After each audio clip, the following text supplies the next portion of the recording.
And we're back to Crosstown Bits and Bites. Today we're talking about Caledonia, a community poised for even more connection. Starting at Dupont and extending just beyond Lawrence, Caledonia Road is one of those north-south streets that seem like it could be a good commuter route until you get on it and discover it's a parking lot. And with the crosstown construction ensuring everyone kept a wide berth from Eglinton for 15 years, I haven't traveled much in the Caledonia Eglinton community despite living just northwest of there in Weston. That is, until, of course, the Crosstown opening. I first approached the Caledonia station on foot from the east, following my Fairbank research trip. Between the corner of Caledonia and Eglinton and the station, there are two big features to report. The first is a purpose-built rental building called the Fairbank, which has the catchphrase liberated rental living, with its panoramic rooftop terrace offering unparalleled views, end quote, the state-of-the-art fitness center with show-stopping views, and, unquote, quote again, a lobby lounge to rival the city's most enigmatic cafes. And backing onto the Beltline walking trail, I'm surprised people aren't banging the door down to live there. But times are tough, and its website tells me it's offering up to 3 months free rent. The second notable thing is the construction between the Fairbank and the Caledonia Crosstown station. What's happening, you ask? Well, a new GO station began construction in fall 25.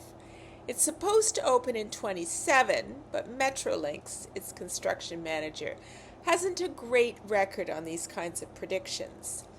The new station will connect the Barrie Line to the Crosstown, making this a very well-served transit area. Might be worth living there through the inevitable upheaval of construction to get those 3 free months at the Fairbank. On the other side of the station, there's the West Side Mall with the Canadian Tire, Freshco, Dollar Tree Bank, and so on. The site, however, is slated for redevelopment. According to the planning site on the property, the public meeting happened back in 2016, and at that time there were 3,600 condo units planned in a crop of buildings, at least one of which is to soar 60 stories up.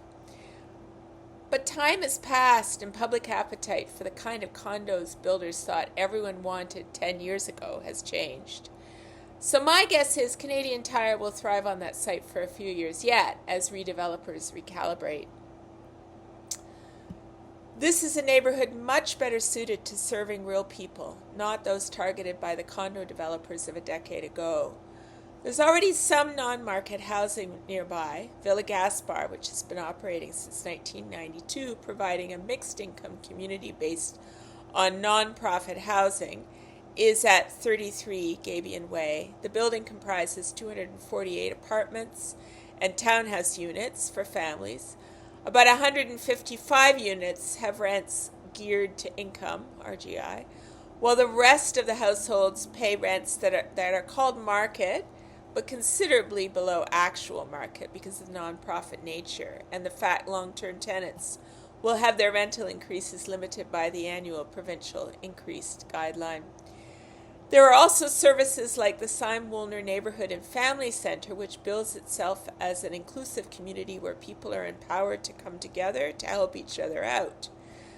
There's also nearby Plout Manor, a 97-unit building housing people who need safe, affordable, non-profit housing, including those in 10 two-bedroom wheelchair-accessible apartments run by Access Apartments, another non-profit for serving the disability community.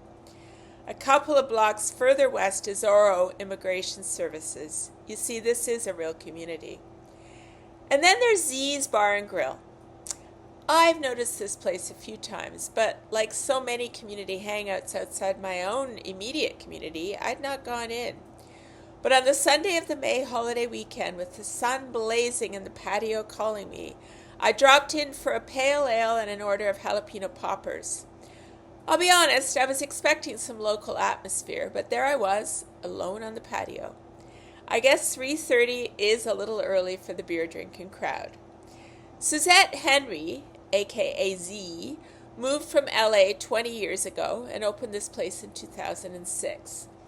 She started with a standard bar food menu, but it quickly morphed into a Jamaican jerk place with the help of someone named Jerkman Tommy.